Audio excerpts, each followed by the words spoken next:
Overwatch is a team-based shooter made by Activision Blizzard, a game that relies on teammates to work together to win games. In Overwatch, there is a tier-based ranking system. Players are put in to determine skill. So how does Overwatch relate to Banks' taxonomy? There's the material aspect, where owning the game itself and having the appropriate platform to play on. Side note, I think the digital divide is greatest at this point, because if you don't have the game, how are you going to play and move on to the other steps? I just think that this is the most important aspect of Banks. Functional comes next. This determines performance in-game. During your time in the game, you will begin ranked and placed within the skill tiers. This ties in with the next step, experimental. Critical. The last step to Banks is the level of commitment to the game, determining what you do in the future. I'll start listing the pros and cons of boosting. Oh yeah, there are pros and cons of boosting. Here, let me show you.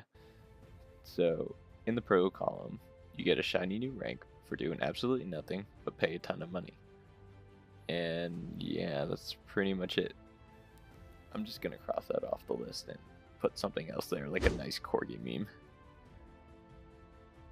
Starting off the cons list, you get put into an elo where you don't belong in, probably going to ruin some games in the future when you get your account back from the boosters. It stands that both parties, the booster and the client, will be banned from competitive play up to 2 weeks. When boosted, the client won't learn anything when they jump back into the game. No game sense has changed. They will continue to play the same lowered rank they were in, causing issues with team play. Lastly, they would simply not improve in the game if they keep relying on the services of a booster. They wouldn't be able to independently sustain themselves in the rank they paid for. So where do you find boosting services? Well, if you do a quick search on Google, you get over 300,000 results. Multiple sites offering boosting services. This showing just how popular boosting services have become. Just for fun, I thought that I would input my own rank into Elo Boost's site and see how much it would cost me to boost the Grandmaster. And it would only be for the cost of $360. No big deal. When you think about it, you can apply Banks' taxonomy to a lot of things.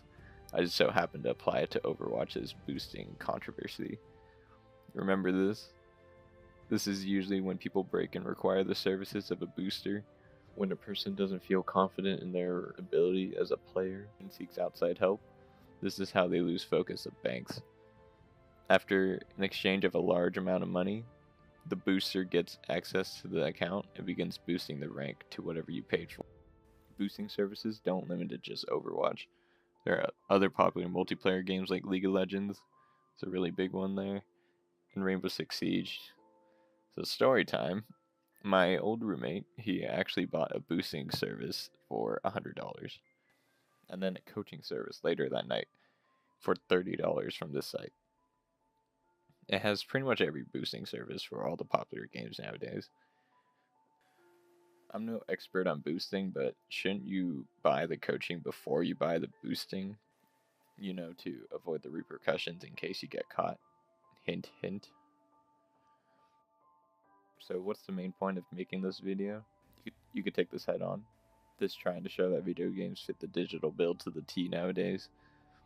They fulfill the digital divide standard where games are sought after by the public, but they also fit the standard of where not everyone will be able to play.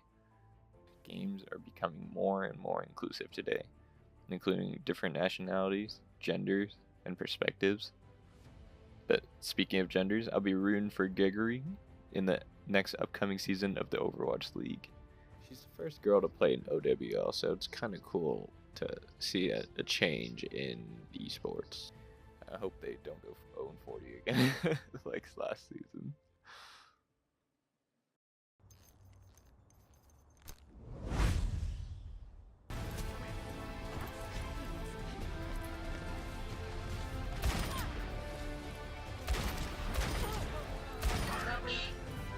The objective's mine.